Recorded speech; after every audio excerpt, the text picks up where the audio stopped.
Welcome to the Kings Beat podcast. I am James Ham, Kings Insider for ESPN 1320 and the Kings Beat. We're, of course, a Blue Wire podcast. Joining me this evening, we have KCRA 3, Sean Cunningham. What's going on, Sean? Oh, the rain is here. It's dreary in Sacramento, and the Kings aren't very good right now, or at all? Question mark? Or at all? Question mark? All right. But we'll get into it. I'm doing fine. I had a rare day off, like pretty much completely day off, and I got a lot of sleep in, buddy. I kind of look a little tired still, don't I? I look like I slept all day. Let's get to Brenden Nunes from the Kings Pulse podcast. Welcome in, Brenden. You too are feeling it. Hello. Yeah, I'm doing all right. I had a little cat allergy problem last night. And woke up this morning to my eyes absolutely watering and went into work and everybody was joking like I look like Will Smith from that scene in Hitch with my face super puffy. So, yeah, if I start crying during this, it is not because the Kings are 3-9. I'm just still dealing with a little bit of allergies going on.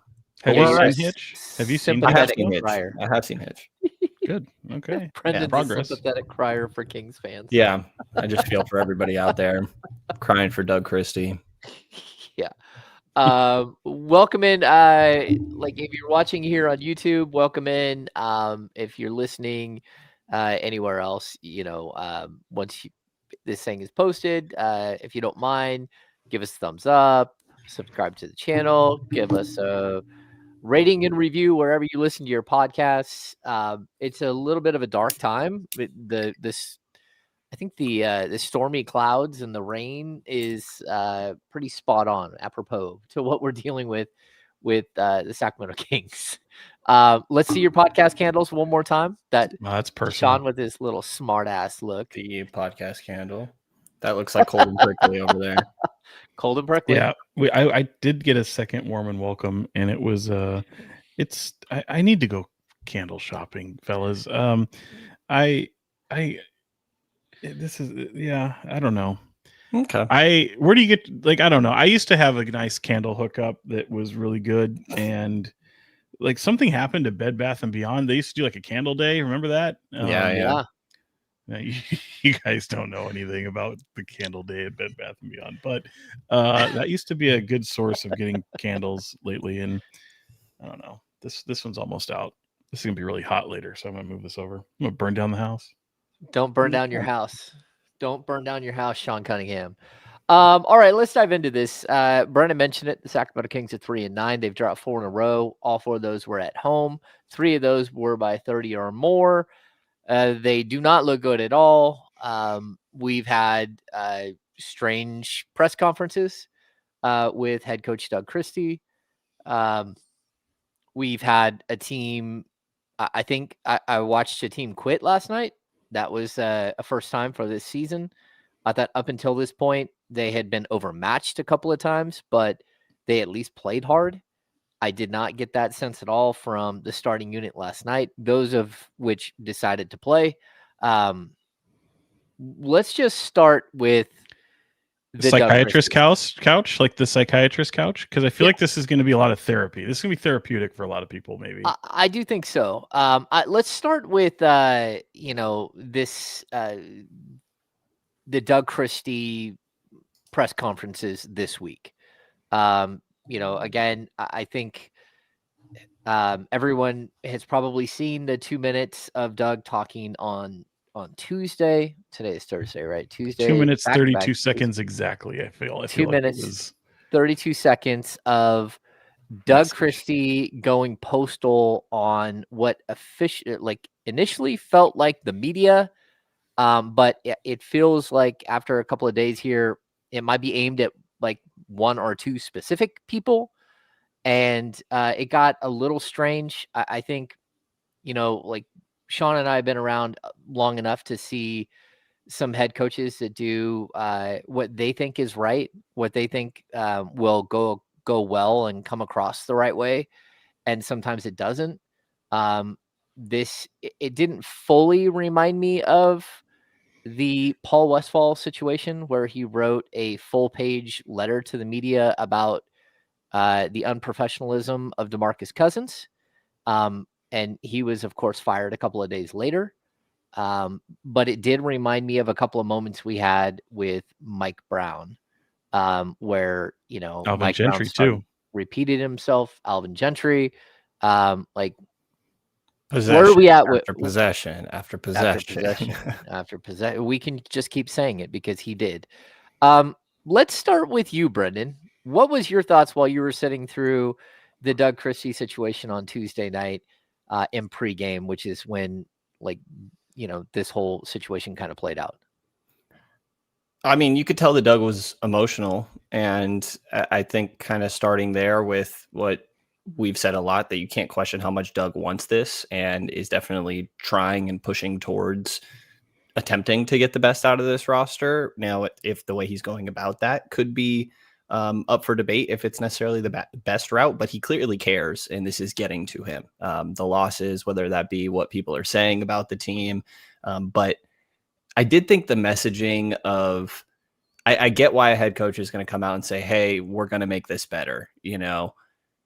It feels like weird timing to do so, and to be so blunt in saying, we're going to turn this around, like the King show, I think he said, and that, the haters are going to eat their words, essentially, when I think reality is that, sure, there are effort issues that are going on. Maybe they could piece some things together to more optimize this group, but overall, it's just not a good roster. Like, they don't have the cohesion. And so a lot of my reaction initially in the moment is, man, you're probably going to have to eat those words later, because I don't imagine this going well. And then they played okay that night, ended up fighting a little bit.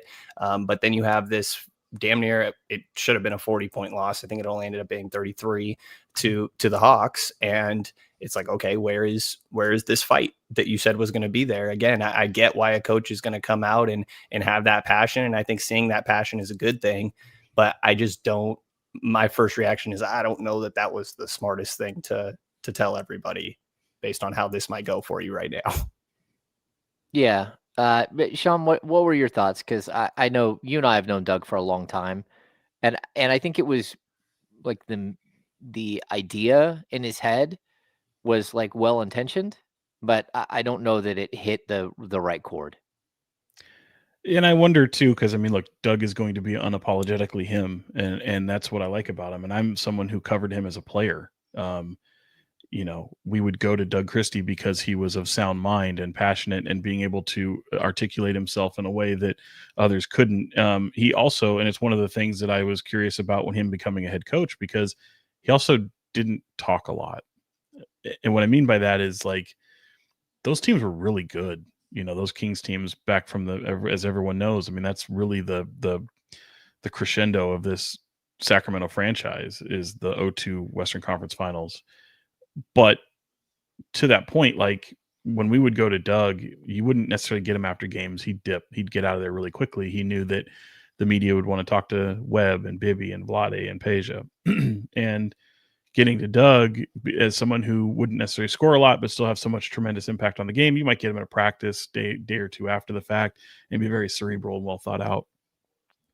And as someone who doesn't speak to the media a ton, like Chris Webber did, or like Vlade Divac did, I wondered how he would deal with the day in, day out of speaking to the media. Every single practice, shoot arounds, you get a little bit of a break. You don't have to talk to the media at shoot arounds, but then you have a pregame press conference, you have a postgame press conference, and it's a lot. And Doug speaks his mind. Doug is not someone who rolls off the cuff. He's very purposeful in his words.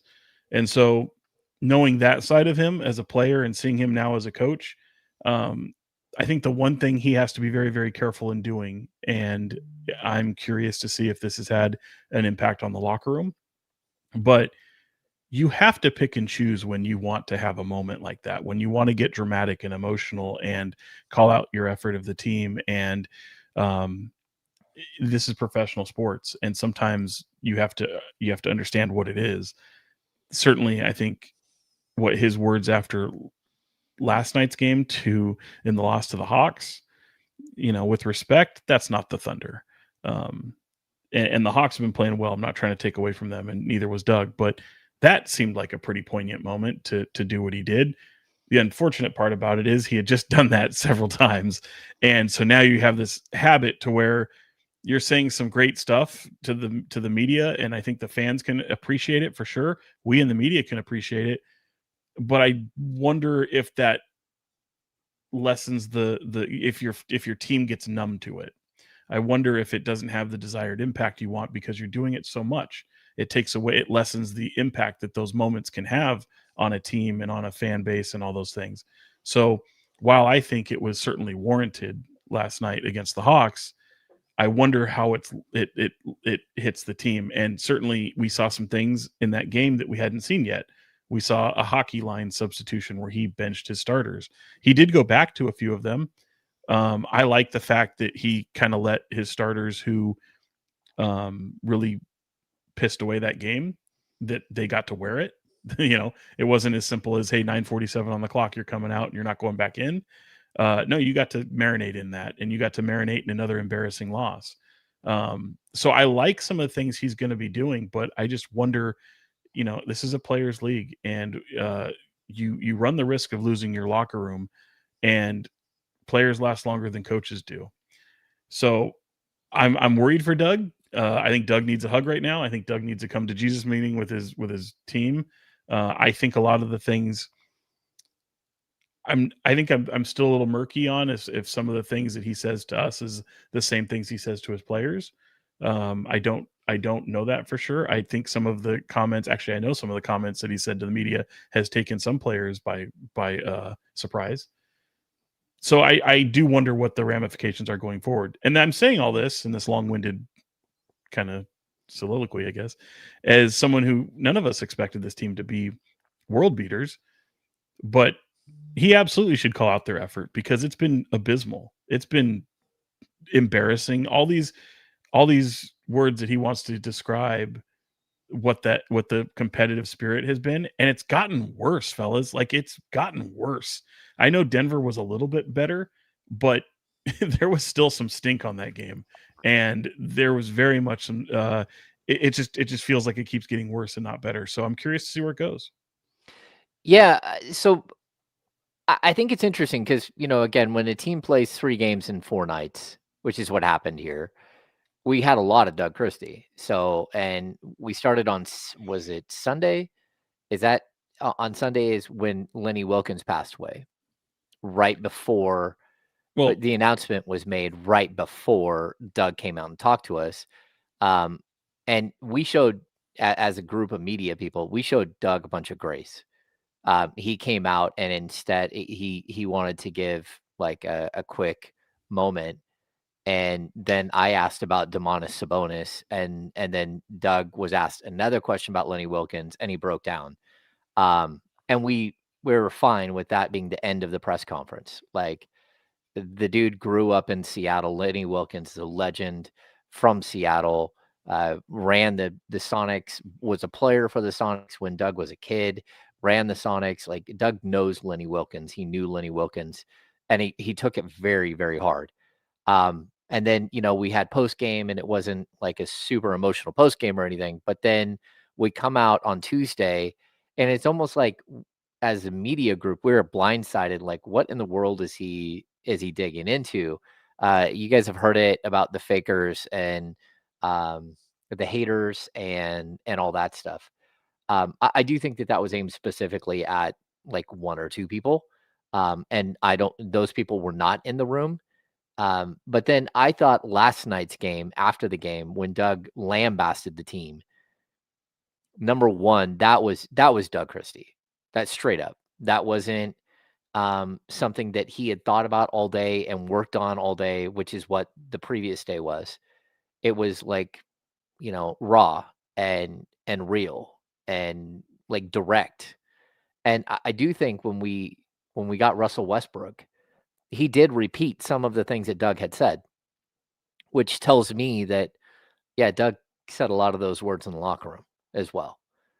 Maybe not all of those words, but, I think when you watch a team, when you put a starting group out there and like the first offensive play by the Atlanta Hawks, nobody picks up the ball at all. And then the guy just starts running at Domantas Sabonis. And Domas is looking at him like, well, what am I supposed to do here? Walks right around him and lays the ball up. And that's the first play of the game where you literally didn't show up at all. It was so jarring. And then to watch the starters fail and then the bench come in and get you all the way back in the game. And then the second you put the starters back in the game, the whole lead, like you're done. The game is over. You go to halftime, you have a conversation, you come out, and you just get boat raced in the first 2 minutes of the third quarter, where you literally had a sequence where Domantas Sabonis traveled on one play. The next play down, Russell Westbrook just dropped the ball and gave it to the other team. Live ball turnovers that lead to fast break points. And then the next possession, DeMar DeRozan turns the ball over with a soft pass. And you're looking around, that's like 46 years of NBA experience, like literally shitting the bed. And they're not running back on defense. In the first 2 minutes of the third quarter or in the second quarter, like just inexcusable what's happening. And so I get Doug being extremely upset. And I know a lot of people here in the chat are asking like, hey, is Doug going to get fired and all that stuff? Like, we don't know what's going to happen. We don't. But at the same time, I would tell you that the young guys that came in and played and fought and got you, back in the game in the first half and who cut a 44-point lead down to like 30 in the second half. That's what Doug is asking. You don't need like some like imagination to understand what it is Doug is asking his players to do, because you see it when the young players come in. You just don't see it when the starters come in. And that's a problem. It's a problem for the starters, but it's also a problem because I don't think any of those starters, like let's be serious here, a year from now are going to be on the roster. February, none of those starters could be here. December, half of them could be gone. So it's really tough to get a starting group that does not look like they're part of any kind of the future here to have them turn the corner and start playing as a team. Right now, it looks like a bunch of dudes who are individuals and who are A-okay with being individuals because they know that their individual stats matter when they go to get traded to someone else. And maybe that's harsh, but that sure does look like some of what we're seeing. Am I wrong? No, I mean, I get why we start with the Doug conversation and why he's been a little bit of a highlight, but the issue here is the team. Like they have actually nothing that they do well. Maybe you could say ISO scoring, but in years prior, I would always use the wording of they're good enough offensively to win any given night and they're bad enough defensively to lose any given night. The former is not true anymore. Mm-hmm. Like their offense is not good. They have literally no strengths on this team. The only thing they are top 10 in is limiting their own turnovers, or top 10 in fouls, if you want to care for that. Like there is nothing, literally nothing else. And for the most part, they are bottom 5 in damn near everything. Opponents are shooting above 70%, 74.1% at the rim against the Kings. People are walking to the rim. Like it's the help defense. It's being engaged and willing to come over there and take the hit, take a charge from Isaiah Hartenstein, so he's not walking to the rim for a career high. Rudy Gobert came in and had 20. And then you see, obviously, Jokic is going to do what he's going to do. Last night, like it's not a big man necessarily in a center form, but Jalen Johnson is pretty much their big. And he did exactly that, right? KP Porzingis is going to play more on the perimeter. Like they are a horrible defense. They lack perimeter containment. They have no good help defenders. And when the effort is bad, all of this just gets amplified when they're jogging to their spots and all of that. And offensively, I have no clue what the strength is. There's a real lack of spacing with Zach out of the lineup last night. Their starting lineup had 0 shooters. I guess you could say 0. Russell Westbrook. No. I guess you could say Russell Westbrook at this point. Maybe he's not being guarded like a shooter. 0 shooters in a starting lineup is crazy. Like this, they just have nothing that they are good at. And it seems like, and this is just reading between the lines, like it's demoralizing the group. Like they got their ass kicked a handful of nights in a row, and they have no sense of cohesion. Like Dennis Shruder can't get rolling in any sort of way. And he has his own struggles and limitations for sure, but it was it was a questionable fit, just like when they brought DeMar in. It was like, how is this going to work? And neither have really played out. So I get why we start with Doug, but really, and Doug could have handled a lot of this better. There's certain rotation things. I say no shooting. Maybe you throw Keon in there more, and Keon hasn't looked great for what it's worth. So sure, certain things he could do. But the core issue here is that this roster has no sort of way to amplify itself and be an optimized version of any of these players. It feels like they all are attempting to cater to whatever is the best for the group. And so nobody is at their best. Like my biggest thing is what I said. There are zero strengths. There's actually zero that I can point to that this Sacramento Kings team has. If you want to say isolation, they don't have the spacing around for those guys to even ISO to their highest capability. It's a tough thing for Doug to deal with, and it's a bad roster. Like, I need someone to like almost prove to me that these guys haven't quit, because it feels as if that they've quit or they're waiting on something to come. And look, it's one thing to be a bad roster. This is still the NBA regular season, and this team should be much, much, much, much more competitive than what they've shown over the last 4 games. And it is alarming. Like, they could have lost all these games, and we'd be feeling a hell of a lot different if the competitive spirit was there.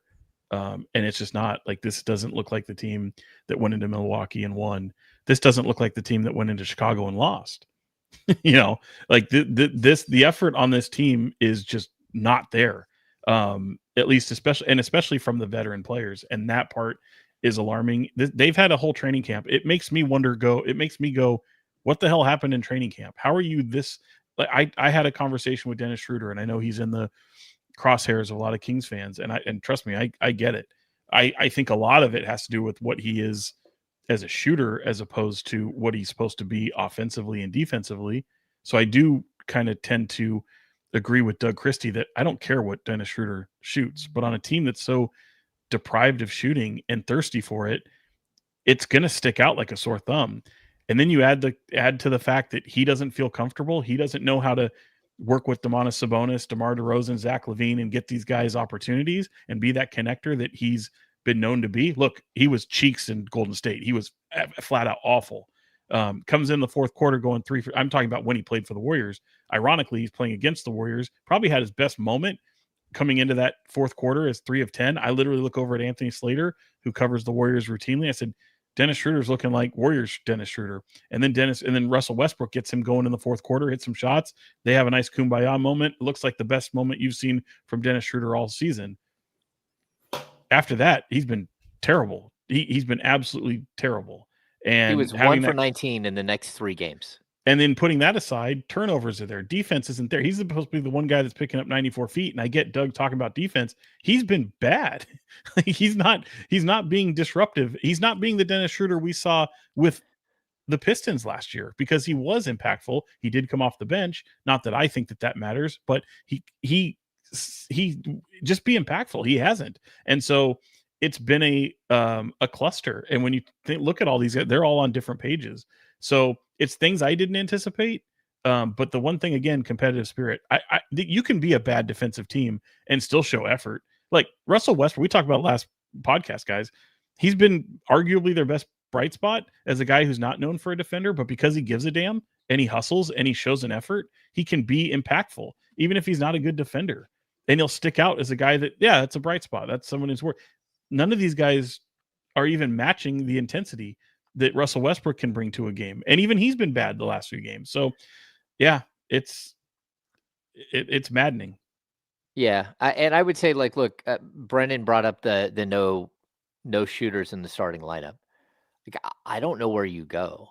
Like, if you were Doug Christie, there are other things you could have started Neat Clifford. You could have started Keon Ellis. You could have, maybe done something a little different. But let's be honest, like, would it have mattered? Like, you started Precious Achiuwa. You picked Precious up like 9 days ago, and he started 3 or 4 games already. That's a flaw to the roster. And, like, look, I know Keegan Murray is getting closer and closer to a return. I don't know when he's going to be back. We'll probably discuss that a little bit later. but it's not like one player can impact this thing and change anything.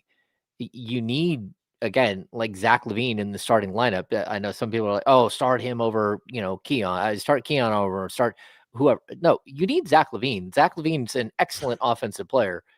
And, Sean, I remember a week ago, maybe 2 weeks ago, you said, oh, they're a really good offensive team. I said, no, no, no, no, no, no, no, no. They're They a have good really good offensive collection of players. offensive players. Yeah, this is It's the one thing that if you had to say they do well, and Doug Christie agrees that they can score the basketball. I do agree with that. But when you don't give a shit, you're not going to score the basketball. So the last 4 games have been tragic. And look, you gave up 144 points in a regulation game that didn't go to overtime. You're giving up 70 points in halves almost routinely. You gave up 40 Christmas points gift. in back-to-back quarters. Yeah, and 3 in 2 games. Yeah. Oh. And then the last game, you have a 12-point quarter, and I've been critical of Doug not recognizing runs when they're happening. You don't need to call a timeout to break up a run. Go have someone have a foul. You have these. I think Katie Christensen of all people was mentioning on the broadcast in terms of turnovers. It's like some of these turnovers, they're just like you mentioned, James. They're just out in transition. There's no one getting back. Foul them, even if it's a all right, we're going to give it up. It's a breakaway. They're going to get some free throws on the other and possession. Like, make the basketball play. And they're just not playing basketball. It's just not how basketball's played. As much as Doug said last night, right? Like, I wish I could suit up. At the very least, I would give my 6 fouls. But see, and that's to another point too. Like, a lot of this stuff is losing the impact and comes off as corny. If we rewind even further back, when you're talking about how defense is going to get you onto the floor, that is saying it one way, and then in practice another. You're not seeing it be applied in. I mean, you saw some minutes for Devin Carter. They've had injuries. Malik Monk hasn't played in the last game. Zach LaVine was out in the last game. I hear Doug saying what it's going to take, but you don't really see him applying that in games. So maybe that's to come. You've seen a little bit of it in this last game, but make no mistake, like as he points out, these aren't the most talented guys out there, but they're going to give a damn. They're going to be hungry for their opportunity. And that's easier to, I think, players and fans and everybody will be able to at least say, okay, yeah, you tried. You get talented players who don't try. That's worse. Yeah, I mean, it's not a good situation to be in, especially as a young coach. I want to address a couple of things that have been thrown into the chat. Of course, if you're watching here on YouTube, thanks for joining us. Give us a thumbs up if you don't mind. That would help with the algorithm of life. Let's see. Of life. Let's see. Thoughts on the rest of Doug's coaching staff? Feels like Sac really skimped on the support to give, given DC is relatively cheap and very inexperienced for a head coach. I don't agree with that at all, to be honest with you. Mike Woodson has been a head coach multiple times in the NBA. He was just a head coach at Indiana. He's an NBA lifer. I mean, he was one of the players on the team that moved to Sacramento in like 1985. So like Mike Woodson, an NBA head coach multiple times. And Mike Miller, his one of the lead assistants who's running the offense, has been an interim head coach, but a lifer, a 30-year, NBA assistant coach. Bobby Jackson has been an NBA assistant coach for over a decade. Like, they didn't skimp on the coaching staff, in my opinion. I mean, like, are there better coaching staffs out there? Sure, you can always find a better coaching staff. But I don't think that they skimped at all.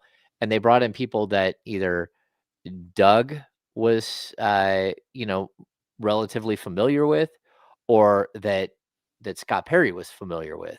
So it's sort of a combination of people that they know.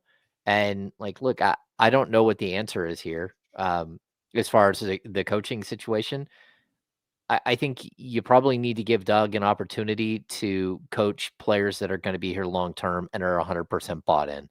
This whole, are you a hostage or are you a volunteer?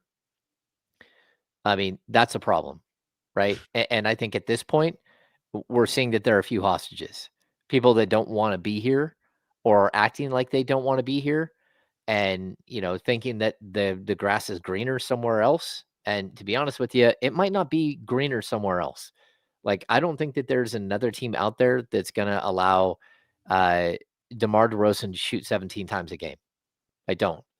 And I don't know if there's going to be a robust, that's the term we like to use now, the robust trade market. I don't think that there's a robust trade market for Zach LaVine, despite the fact that he's played really well offensively. I don't think that there's a robust trade market for Domantas Sabonis because he is sort of a very specific type of player that you need to build a team around, and it's a little late for that. So I don't know how they fix this thing on the fly. And I like right now it's not a full garage sale. Like there isn't like tables out front and price tags on everybody. But let's not be like don't get lost here. They definitely I think we've lost Brenden. Brenden didn't like that. He didn't like your comments there, James. Yeah, it's possible he didn't like the comments. There's definitely, again, this isn't a yard sale yet, but they're writing little tags right now, getting ready for the yard sale. They are. Well, can I say, I think that notion that like, well, you're going to get to a point and then it's a fire sale, right? This isn't baseball. Like you have to make it work within the confines of the salary cap. Yeah. So it's not like, well, give me a AA guy. I'm done with this. I'm moving off this contract. It's not that simple. And the notion that all of a sudden, now these guys are available. Let me clue you in on everybody. Everyone's available. This team's no good. Scott Perry knew this team wasn't very good coming into the season. It's not like he came in and said, look, we're going to compete for a championship. You never once heard him say that. Everyone's available, guys. Everybody is available. And he's waking up every day. The trouble is, how do you make your team better in the confines of the season? Can you make a move that makes your team better? Does moving Domas Sabonis make you better for this season? Does the calculus change if it looks like, okay, now you're going to go with a more of an overhaul? Do you take a deal that you weren't ready to take back in July or August or September? None of these people are untouchable. I mean, there you go. Bryce just beat me to it. Said it in the chat there. There's no loyalty out here. This is all a business. They're not afraid to make any trade. They're trying to get better. They're trying to make a trade that makes them better in the now. And until that moment happens to where they said, all right, we're going to hit that reset, you still have to be able to make a move. And it's not as simple as just trading it away a $50 million a year piece for 2 second-round picks. Yeah, and I'm going to add, like, the NBA luxury tax and the aprons are really constricting everything right now. There are a lot of teams that can't make trades. There are teams that like literally can't aggregate players in a trade and cannot take $1 back more than what they send with what they're taking back. Right? So there are teams that are totally hamstrung by the aprons. And on top of that, like, the Kings are off to a horrible start. A bunch of other teams are like, okay, we're not horrible. We're trying to figure things out and we might get better. The Kings are old and not figuring it out. And that's a problem, because when you have some sort of thing that might make you better in the near future, like I'm like Keegan Murray can help this team get better. He can't fix everything. It's not like, like he's Michael Jordan walking through that door. He's a dude who plays defense, who's 6'8" and can defend some people and will allow you to move Precious either to the backup 5 or to a situation where he's playing 12 to 14 minutes a night, which is probably a role better suited for him as opposed to him having to go out and play 30 minutes. But look, there's so many holes to this roster right now. And at some point, I do expect them to make some moves, but like it could get even more painful. The one thing I would say, like Sean, you brought up, like, if you're going to trade Doma, like you might lose more games. Like that's not a question at this point. Like you're 3-9 and it's not going anywhere. You just got, like, you lost the last 4 games at home. I just don't see the move out there that, I mean, look, I'm all for being surprised, but just, using experience and reading tea leaves, finding a move that makes you better in the now, I don't see it. but I'm all for being surprised if they can make that move. Finding a move that makes you better next year, the year after, is what they should be doing right now. Absolutely. And I think that is realistic. I think they can do that. I think they can too. I think they can move off some of these players. Brenden, you seem like you want to say something. I mean, they're on pace for 27 wins right now. I do think it's going to get a little bit better than that. There's also the aspect of, and it is somewhat of a cop-out, but it is a hard schedule. It's a ridiculously tough schedule. And it's still going to be a little bit hard here for a while. This road trip doesn't quite do them favors. And so I guess there's some of that. And I'm curious how much it just can straighten out and get things right. Because as you mentioned with Keegan, he's not fixing everything. I do think he helps a damn lot. He provides a lot of what they are missing, and it's only one guy, as we've been saying previously, and continues to be true. They need a couple Keegan Murrays, but they're only going to get one walking through that door, and I think it will help to an extent. It's just I struggle to see the vision of where this team dramatically improves throughout the course of this year. Like I think that the best route forward is that they draft well. Like and in the meantime, I know I'm not expecting some full reset, but you try and do some second draft sort of stuff. Like ironically, they're kind of in a similar spot to where the Pacers were when they traded for Tyrese. Like you're trying to go do that sort of deal in a way, right? And I don't think Domas has the same value that he did as then, or any of these guys on this team, DeMar, Zach, go down the line, whatever it may be. Like, but can you go get a second draft player, try to get younger and maybe it, we'll see what it does for you in the immediate, but can provide something now, but also has upside, because at very least some of these other teams, Utah losing a lot of games. And actually, I mean, I guess they started the year okay. But that's a team you look at and they lose God knows how many games last year, at least from a view, like a watchability standpoint.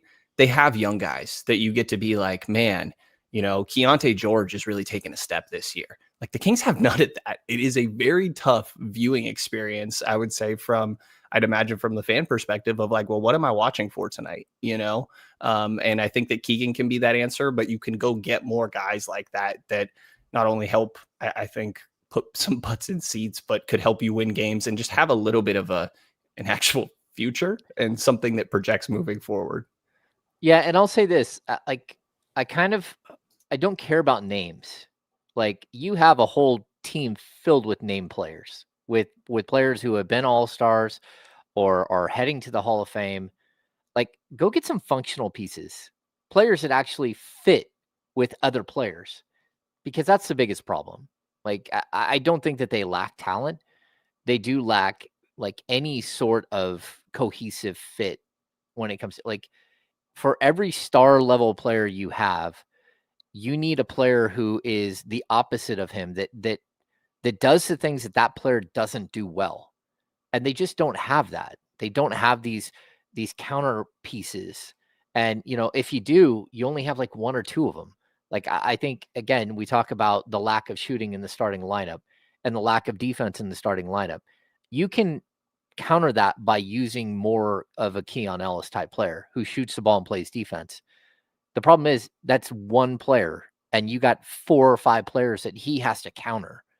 And again, when you get Keegan Murray back, you might have 2 of them, but I still don't see a way in which you're helping your young players get better. And that's where I'm at right now. Like you need to see some sort of pathway where they can get better.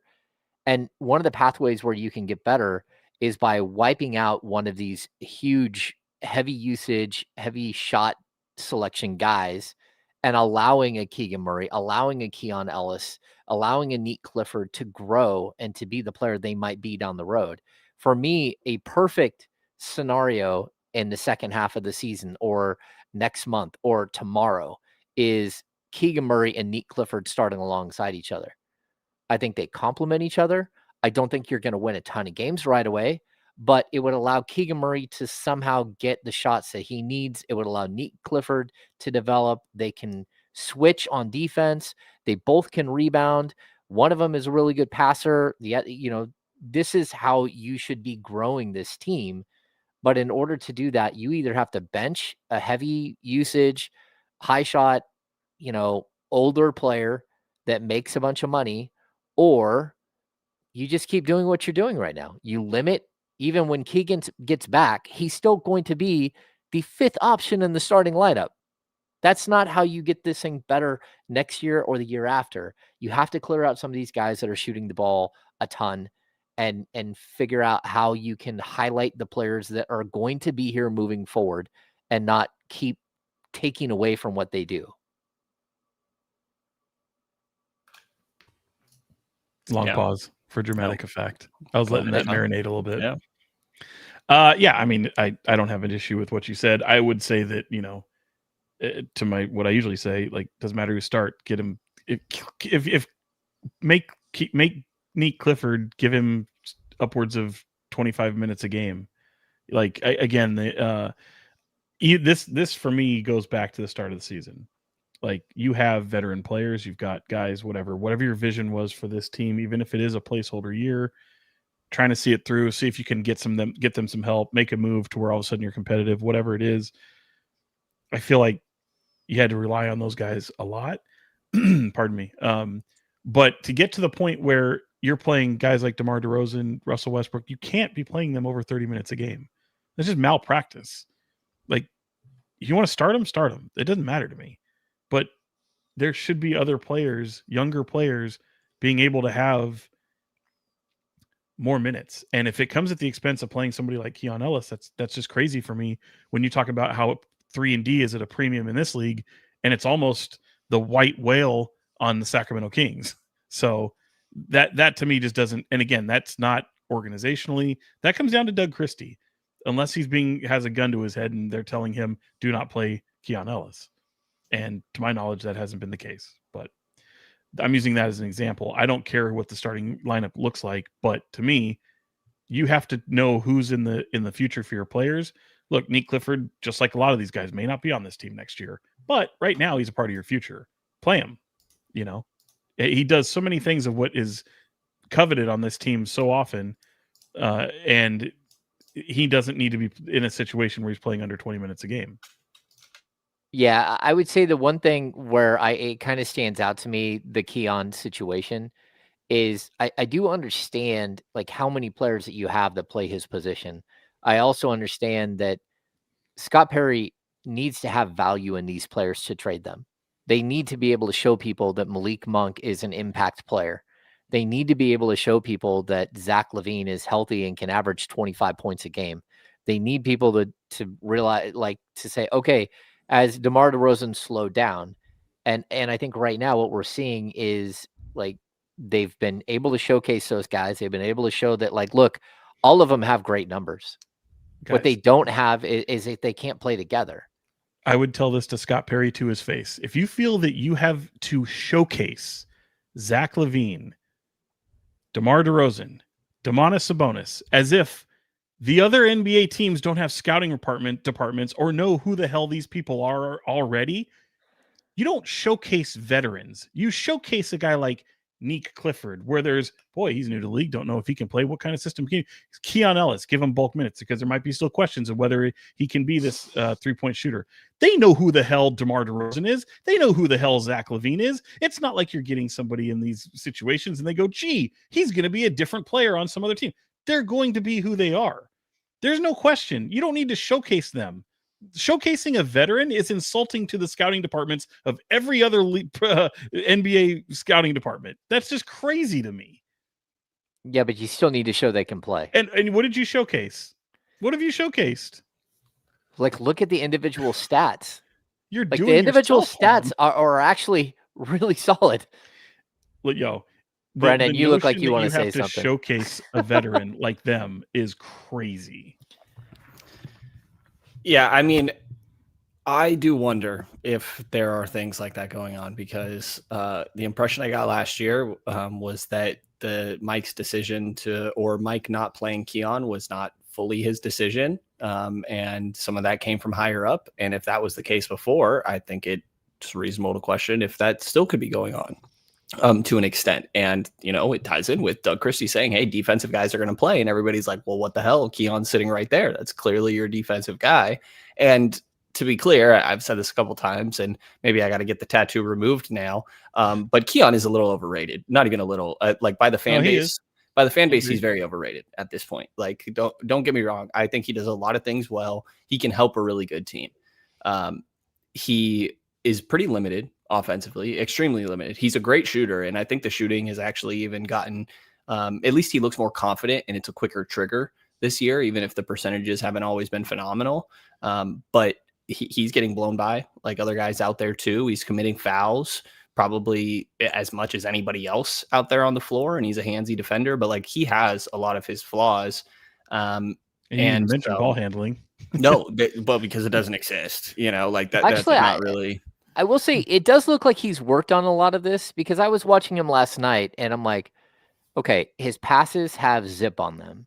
He's moving the right way. He's finding space. He does look like he's improved, but there's been very little opportunity to show it. And when he does get to show it, a lot of times it's like, hey, man, you are literally the only defensive player on the court. And is he getting blown by? Yeah. Like he's had as many blown bys as anyone else. The whole tap, the back tap, letting guys go by you and trying to slap the ball out from behind. Right. Come on, like stop. Yeah. Just play defense. But the problem is, the second you get by Keon Ellis, there is literally no one standing between the 3-point line and the basket. You're like, where the hell is everybody? Where's the rotation? Where's the I got you? Where's the communication from the back line? There's nothing. So I would like to tell you that, like, I think Keon Ellis has been like off the charts good. He hasn't. He like defensively, I don't think he's been that good. But it's really hard to be good defensively when no one else around you plays any defense. And that's what stands out. Yeah, and the moments that he has looked good, it's him and Neat Clifford and Devin Carter playing together and wreaking havoc on teams. The zone that they kept using early in the season, which is now gone away because that didn't work. But that zone, you can see where it only works if you have active, long, athletic players trying to play the passing lanes at the top of the key. If not, you're just like, it's not good. Like teams are getting to the free throw line, they're passing the ball to the free throw line, and everyone is just destroying them on back cuts. It's crazy to watch. So anyway, like, look, I don't know how it gets better, but I also think that playing Keon is part of the solution. It's not part of the problem. 100%. Go ahead, Brenden. Yeah, I'm just going to respond because the second I say that Keon's overrated, the whole chat starts going off about like we're explaining why he's not playing. It's the opposite. It's what you just said, James. Like we are saying that he does deserve more minutes, and it makes sense for Keon to be playing more. Both can be true. He can be overvalued a little bit by a majority of the fan base, and maybe you're not one of those people, whoever you are. But both can be true. Point being, and like he is a good player. I am certainly not saying that he is bad. Like Keon adds some value. It's just the same as we said for Keegan Murray. If Keegan Murray's not walking in here and changing this, then Keon Ellis definitely is not changing this if he plays more minutes. Yeah, it's like when you're the only guy that does the one thing that the team needs, you're going to stick out like a sore thumb. Yeah. And I agree. Like the thirst to have Keon Ellis within this rotation from the fan base. Look, the one thing you're never going to question about Keon Ellis is his competitive spirit. He's going to bring it every night. And like when you see guys who are just going through the motions, as Doug called it, floating, you play 30 minutes, but you really only played for 4 because you floated for the rest of it. Like that was a very damning quote.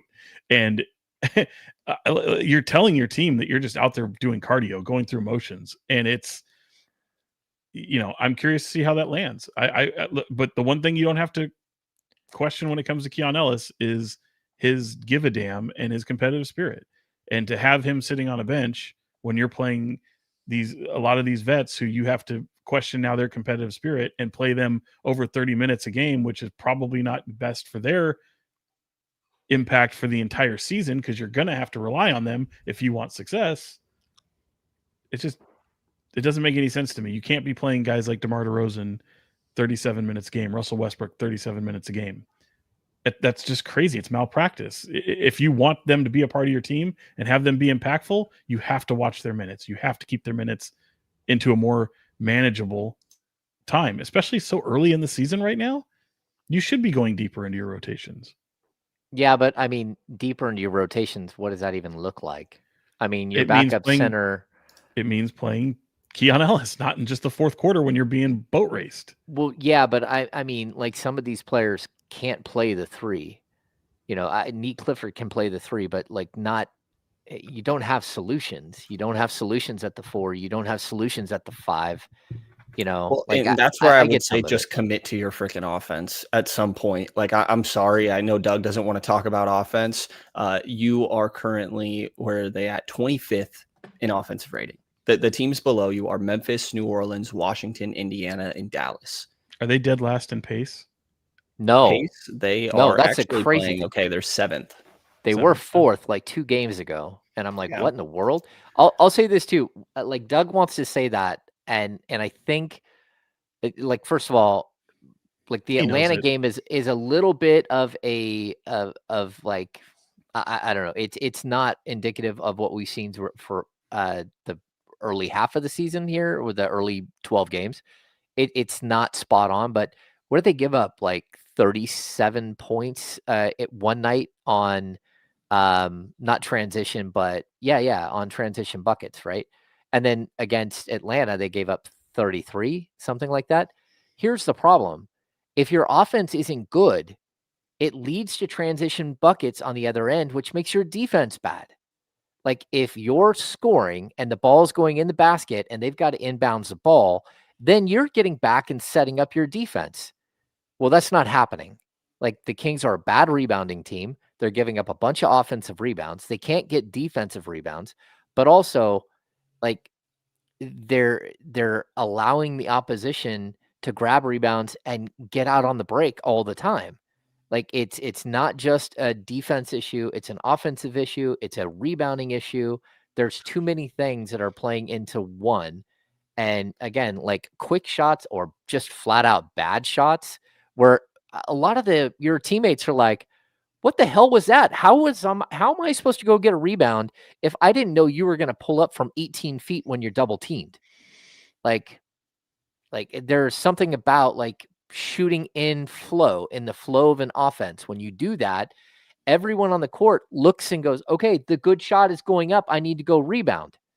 Well, when you're taking a bunch of bad shots or you're kicking it to Precious Achua in the corner with 2 seconds on the shot clock or 1.5 seconds on the shot clock, like what the hell do you think is going to happen? Number 1, he's probably the best rebounder on the court. Number 2, he's not a good three-point shooter and he's going to miss that 3 and has no chance to go get the rebound cuz he's out playing at the three-point line.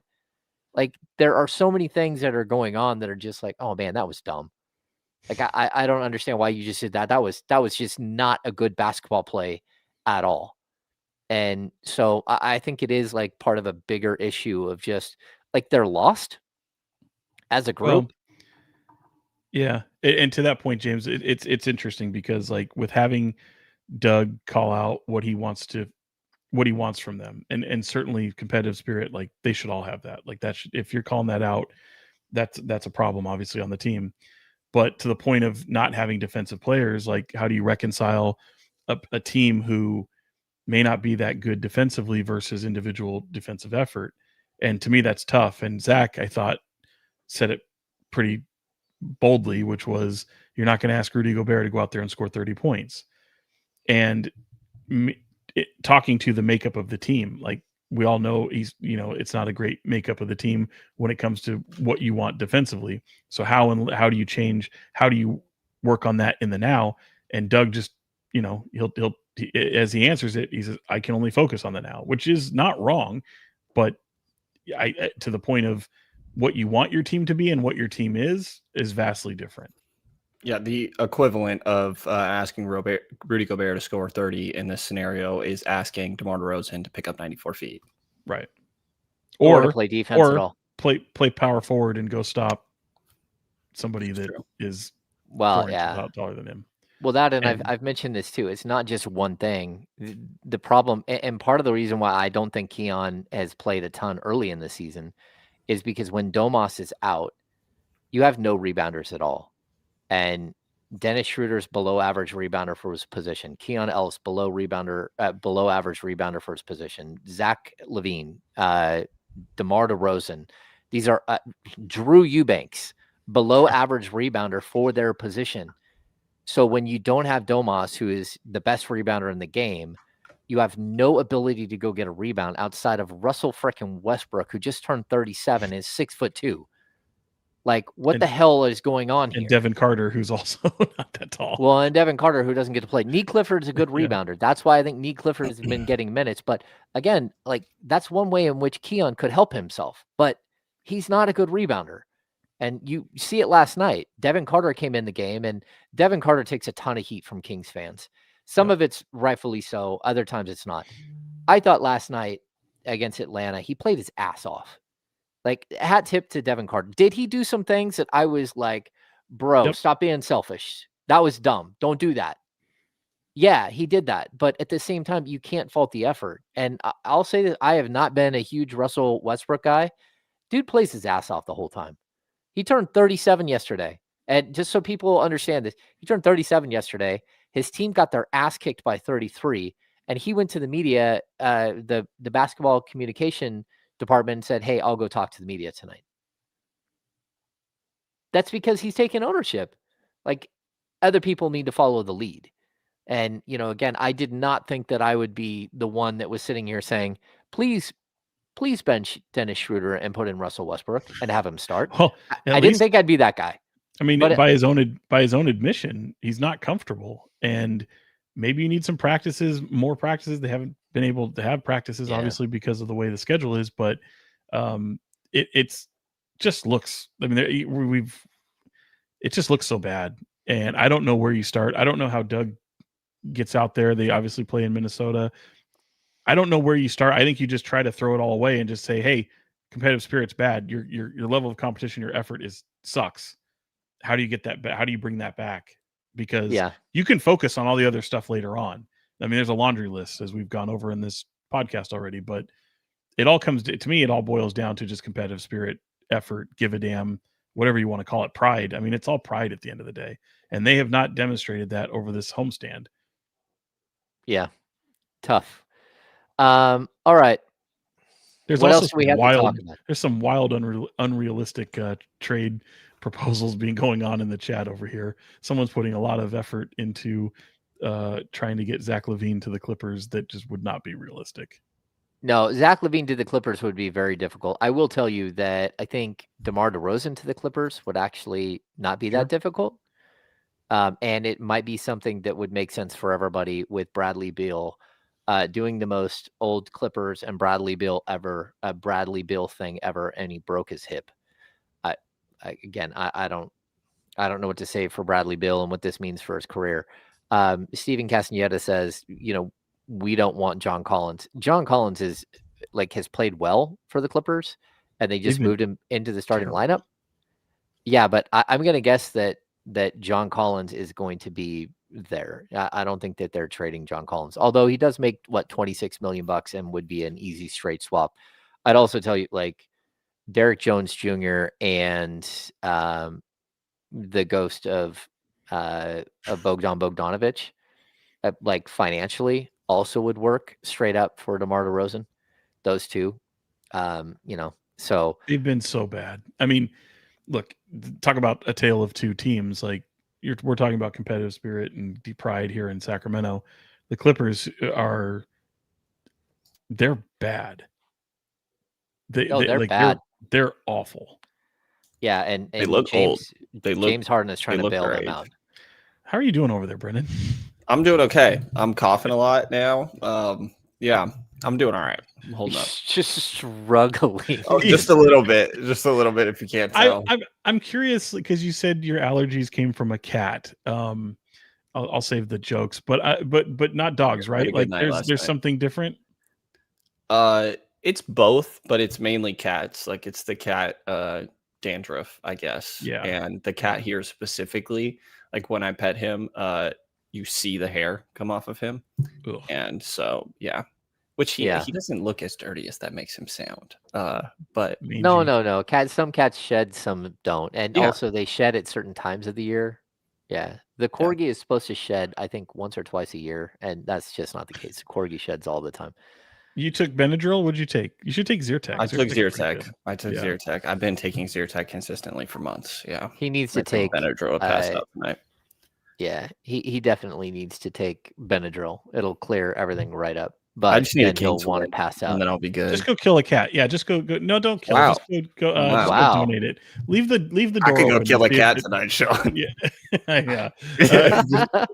Just go drop it off at a shelter. To a nice home. Sure. Yeah. Okay. Let's. We're gonna do the business of basketball. Bam, bam, bam, bam. That did not sound no. Energy's not there today. We needed the what was it? The sound effect when you go bankrupt in Wheel of Fortune. It's like boom, boom, boom, boom, boom, boom, boom, boom. It sounds like you have something to do for next basketball. Maybe I could. Well, yeah, but that makes it sound business of basketball, and then it's like, whoa, like it's. I mean, it's fitting right now. It's true.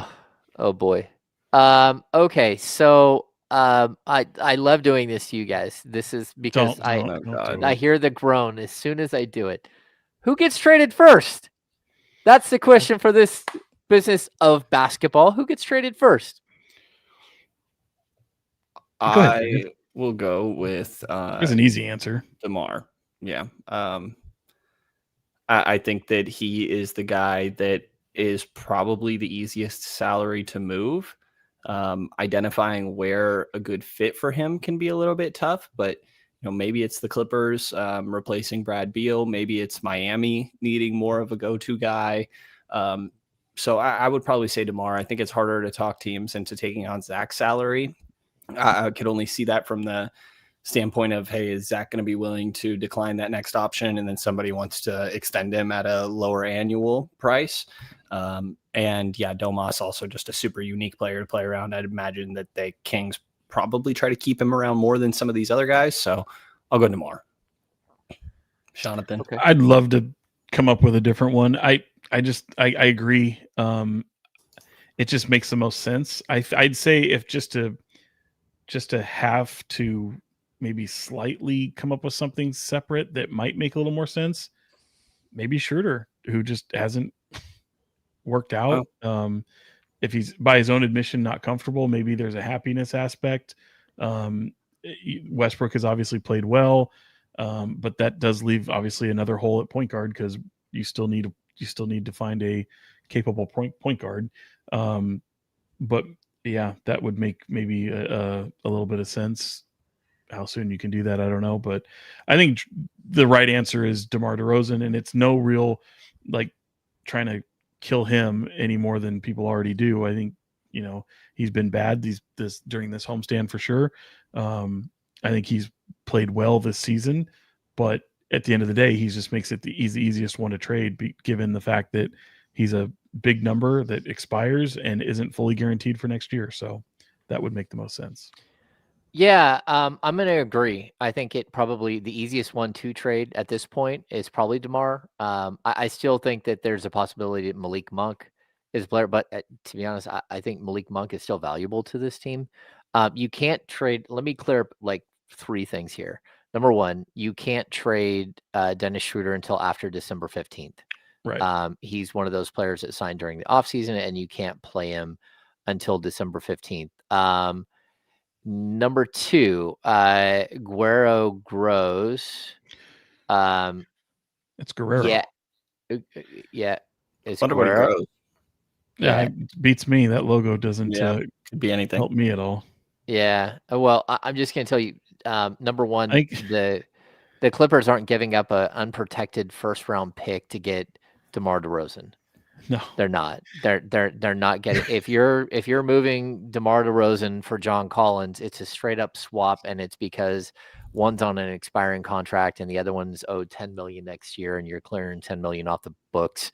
And maybe John Collins works out, maybe he doesn't. But that's just, you're not getting anything extra. John Collins is a good basketball player, and actually been pretty solid. I do think that there are ways to work out deals. People are asking, about Sabonis. Yeah, Sabonis could get traded. Again, I've had conversations within the walls, and Like again, it's not like everybody has a for sale sticker on them right now, but the Kings are listening. They're listening to whatever. Keegan Murray can't be traded because he just signed an extension. Like Keon Ellis has very little trade value because he doesn't have a contract beyond this year. I also want to clear that up. I did talk to someone within the walls, and they told me that they cannot sign Keon Ellis to an extension until after February 9th. That has changed. Like so many different people that are like salary cap experts. Keith Smith has got flopped back and forth on this. I've heard other people like say that he can be extended now and he can't. But I did get it from someone within the walls that their understanding is he cannot be extended until February 9th, and that the Kings are still interested in having that conversation when it does come around. But like, look, I do think that they're going to take whatever calls that are out there. Like if someone wants to look at Zach LaVine as like a high-end scoring option, a number 2, number 3 scoring option, and they have a couple of contracts that they want to get rid of, there's a possibility there. But I don't think the Kings are going to add a pick to anything. They would like to get picks back, but chances are they're not going to get a bunch of assets back on some of these players that they're trading. You know, if you can potentially go trade a DeMar DeRozan and get like 2 second-round picks back, I think the Kings would do that. If they can get like a late first-round pick for a guy like Malik Monk, I think they would do that. That's where we're kind of living. You know, again, I would call Orlando, say, hey, any interest in a dynamic scorer off the bench like Malik Monk, especially with the Paolo Banchero injury?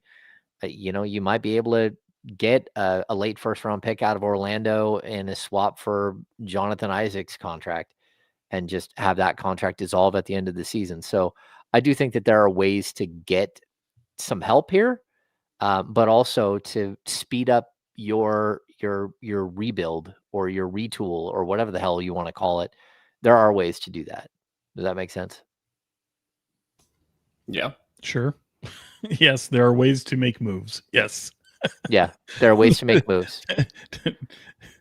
I would also tell you that, like, everything I hear, like, people have called on Keegan Murray before he got his contract extension. The Kings said no. They've called on Keon Ellis, and the Kings have said no.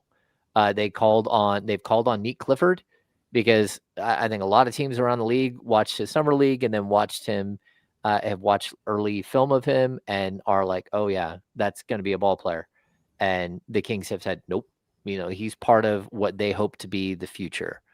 But it's like, this is and that's difficult. Yeah, the future. I mean, right now it's Keon potentially. It's Keegan for sure, and it's Nick Clifford. If you're offering something great, we'll listen. That's how this thing goes. Yeah. I mean, yeah. I don't want anyone to hear that message and go, oh, they're hanging up the phone. Anyone calls about Nick Clifford or Keon Ellis. That's just not the case. No, they're not hanging up the phone, but they also like, why would you trade those guys?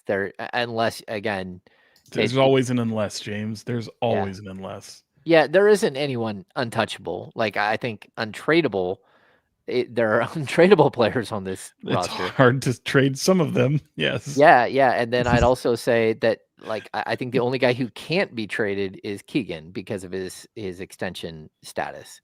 So, yeah, it's this thing isn't going to just magically get better. It can get slightly better, and they can play better. But there is no way to just, like, again, change everything dramatically in one fell swoop. It's just very difficult. Cool. All right, let's get to final thoughts.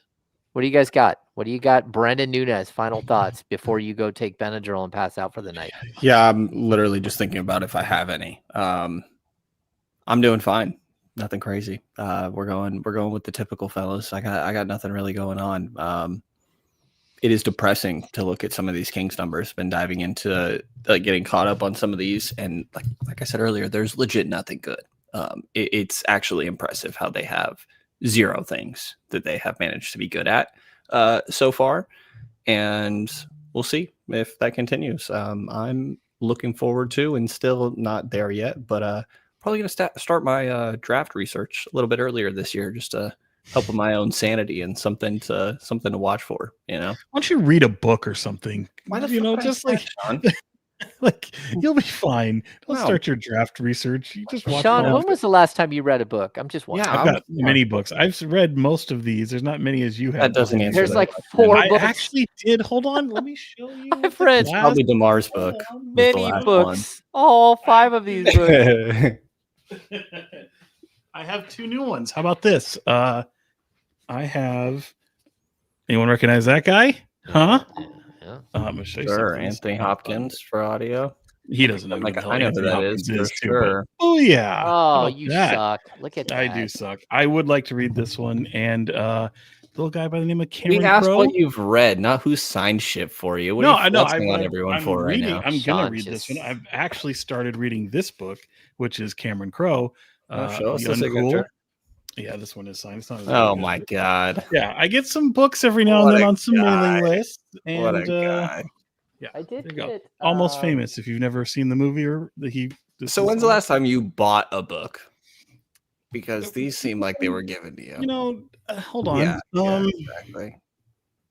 None of those ones. Yeah. None of those ones. So, Oh, damn, no. those are all signed. That's crazy. They're not all What a guy. I just got a new book sent to me. This is a great book too. If you've never read it, it's called Blood, Sweat, and Teas. It's an older book. It was just laying here on this shelf because I let someone borrow it and they gave it back. But they could have just kept it. But really cool golf book about Steve Duplantis and Rich Beam. And if people like the Netflix documentary of like seeing Joel Duhane, I don't know how to say it, Joel Damon and his caddy who never finished. Like that's these guys' relationship is on par with that, only better. Oh, hell yeah. Yeah, I think you'd like this book. Yeah, totally. I'm not. Okay. There's a book that I just got sent by Shea Serrano, called Expensive Basketball that just is about to come out. And I've read a couple of the chapters. Really cool stuff. Like he's such a cool dude. Yeah, he's a great writer. So shout out to Shay. Like you guys might want to go like pre-order that one. Brenden, that's a book I'm surprised you don't have already. I do not. No. Do you even know who Shea Serrano is, by the way? I do. Okay. Yeah. He's got he's the basketball and other things and movie and other things and hip hop and other things. I've got all 3 of those and they're fantastic. I'm surprised you didn't get the book. I don't know him. That I don't book sent have to anyone that works with him. Yeah, I probably could, but I will go purchase it. How about that? I will go purchase that book. What a guy. Yeah, there you go. There What's you the go. last book you purchased? Damar's. You had to purchase that? I've got all right. Sorry. Well, I mean, all right. That's a little, Jeez. I didn't get that book for free. Yeah, I didn't get the Damar book for free. I had to go buy the Damar book. Okay. Sean's book says "To Sean with love." With love. With love. Yeah. I don't know. Did you have Shay on the show? I could have Shay on the show, but we haven't yet because I haven't read the book. Look at me producing 1320 for you guys. You should have Shay on. We did. Yeah, we had Jerry Reynolds on today, which was really cool because we were able to talk about sort of like the feeling of being of being the head coach of a team that's like spinning and like what goes through your mind while that's happening, and then also like the sort of like how you start trade conversations and how difficult it is to make trades and how it's sort of a long game to get a trade accomplished at the NBA level, but still cool stuff. I'm waiting for his second book because he had Reynolds Remembers, which everybody should read, but I'm waiting for the Reynolds Remembers much more. Is that going to happen? Copy. I don't know. If I hope so. He should. He should do it. I would love him to do it. But if you haven't read Reynolds Remembers, Jerry Reynolds' book, it is great. It's a great book. I think it was co-authored or like Don. Was it Don Drysdale? Don Drysdale? Yeah. So he did the forward or whatever. Yeah. So. Or no, Grant did the forward. Don Drysdale helped him. Yeah. So good stuff. I don't have a copy of Reynolds Remembers. It's not easy to find. because I don't think it's in print anymore. So, all right. I think that's it. Oh wait, Sean, did you have final thoughts? Yeah, I'm going to read this book. That's going to be fun. How about, I was going to say it's kind of cool. I know a lot of the attention that's surrounding, Sac State and their basketball team. I know Causeway Classic is actually tomorrow for the basketball team. Causeway Classic for the football teams are going to be next Saturday, but tomorrow night is Causeway Classic basketball version in Davis. And I think it's kind of fun because you got two former Kings players as the head coaches of both programs with Mike Bibby, Jim Les. Jim Les has been there now 11 years. That seems a long like a lot. time. Yeah. He's tremendous. They play a real kind of fun version of basketball. I'd like to see them be able to acquire some maybe better talent.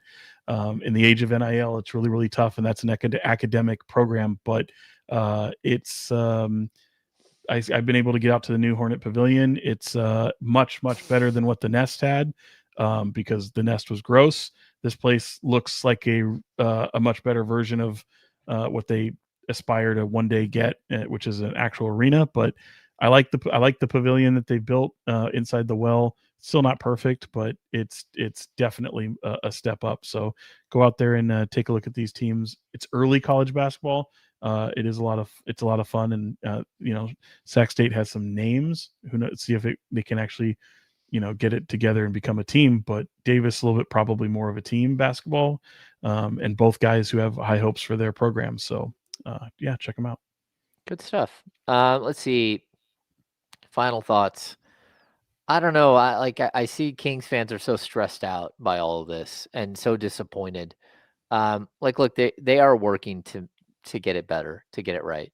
I don't know if that's going to happen this year. But I think we've been very clear from the beginning that we saw the flaws in this team early on. And, we tried to warn you that just the structure of the team itself is very difficult. Whether it's inflated, expensive players, or it's just bad fits.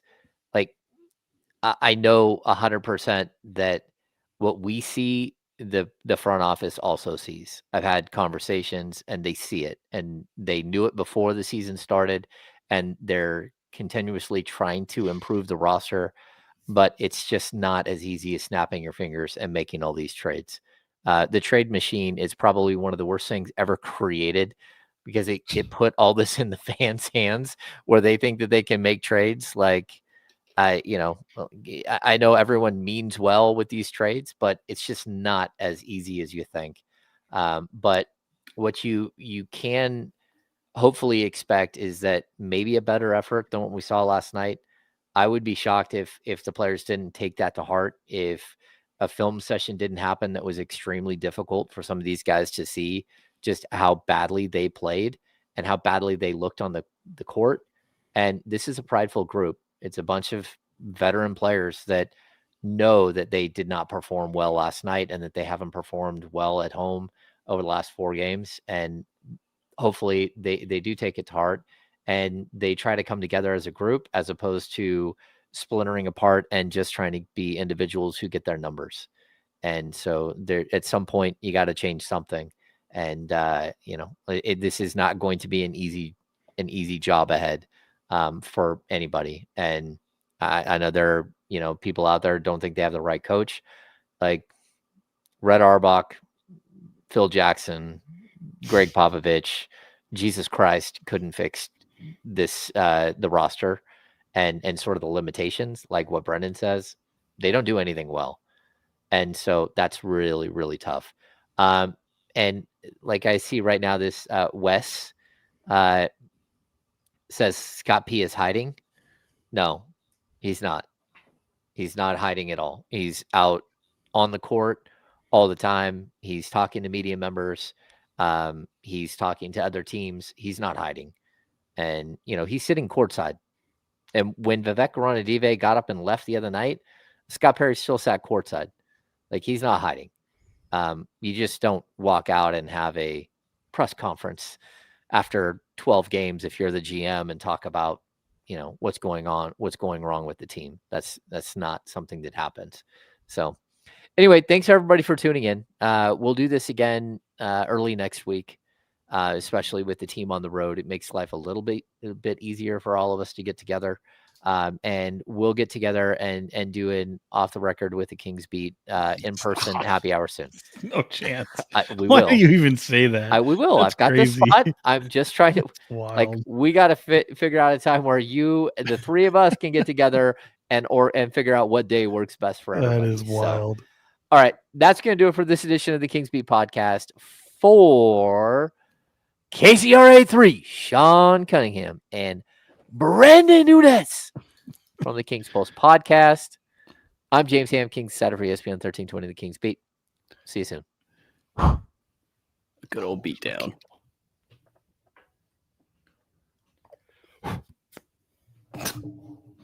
Just made it. Oh. Apparently you had time. Yeah. Let's keep going, huh? Yeah. What's up, everyone? Like James just left the call. James left the call instead of ending it. It died. You guys are still on, just so you know. I know. He didn't say anything. We know. We're good. We're well aware. We're still on. All right, I'm trying to end the stream.